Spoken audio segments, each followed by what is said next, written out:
So yesterday, we reconstructed the activities that are related to these primary AWS accounts. And we're able to understand that this is actually the major suspected IP. And by the time we investigated further into these primary resources, we're able to see a lot of related IP. And from there, we're able to know that we have about 10 related IP. And out of the 10 related IP, then we try to pick out just 5 out of it. So this one is actually the first IP starting from the 19th of March. This one is the second, then this one is the third, this one is the fourth, and this one is the last IP. Now, we notice that access key was actually created for this. Access key was also created for this. And access key was created for this, and there are other 19 related alerts. Then we also notice that it is only for this that multi-factor authentication was actually created. And under it, we have 2 related IP. And we notice that it was under this that multi-factor authentication was actually downgraded. And under it, we have 8 alerts for this IP. Then we also have separate 18 alerts for this IP. And from the look of 10, we're able to see what actually happened within this C, which is the third related IP. And from there, now we're able to see what actually happened. So within this alert C, which is the third related IP, we're able to see that there are other 3 related IP with 150 alerts. And within that 150 alert, by the time we track it down, we notice that we also have another separate 3 IP. And this first IP, what happened there was multi-factor authentication was downgraded, and the impacted access was this, which is actually different from our primary suspect, which is actually different from our primary resources. And we also notice 102 active alerts.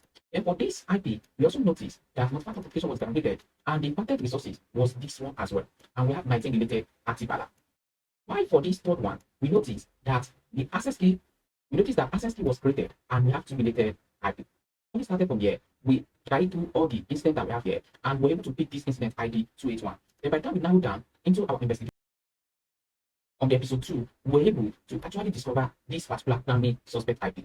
And we're able to, and by the time we narrow down our investigation, we notice that this is the primary suspected IP. Then we're able to go through the AWS resources and see those affected resources. And from the evidence I've gathered here so far, and this is what we now have. See that this particular IP created access key. Then this one too created access key event. Why this one too created access key? And there are other 18 related alerts. Then we also multi-factor downgrade activities. Then why for this IP, we notice that multi-factor authentication was created, and we also noticed 8 related alerts. So this is now the final table. Now, as you can see on this table now, so this particular IP, access key was created, and we have just 2 related alerts. Then for this one, access key was created, then we have just 1 related alert. Then for this particular one, we have access key was created, multi-factor authentication activities also took place, and we have 18 to 19 related alerts. Why for this, we have multi-factor downgrade activities, and we have just 8 related alerts. Then the later alert, which is the last alert, is just 1. Now see, so that means this one started before this one. You see that they are related because inside this one, which is this second IP, which is the second one, alert B, inside this one, I was able to get this one. It means that this one started before this one. And you see, so that means they are related. So it means that it's going to be on March 19, access key was created. On March 19 as well, another access key was created. And it was out of, when we tried, it was this incident that we actually picked out of the whole lots. And this one is not actually the first thing that happened. So this one has actually happened before this. You can see now. So that shows us that this is the way it is now.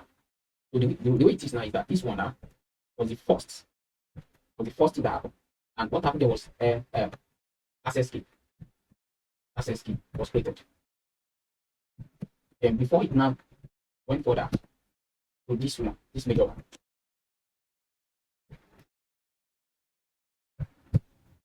And here too, access key was created.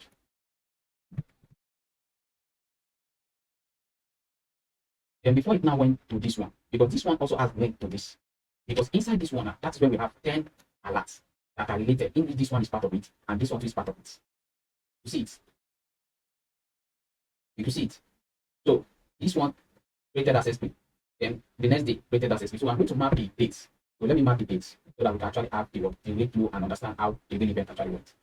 So from the loop now, you see that access key was created here, access key was created here, access key was created here. Then here, multi-factor authentication was downgraded. Because this is the only one that had multi-factor authentication that was downgraded. And so the flow is like this from bottom to the top. So that's the way it is. So I'm going to drag that now so that we can see how it flow. This is our complete flow of the events. So you can see March 19, access key was created. You can see access key was created, access key was created. Then you can see March 20, multi-factor authentication was downgraded by this IP. You can see. Then and it has 8 related alerts. Here. This was, and this one have 10 related alerts. We already investigated that. So that's that. So since we already know that on March 19, access was created, same March 19, access was created, then another March 20, access key was created, then on March 20, around 3:28, then multi-factor authentication was downloaded. Now we need to know if the attack actually continued. So let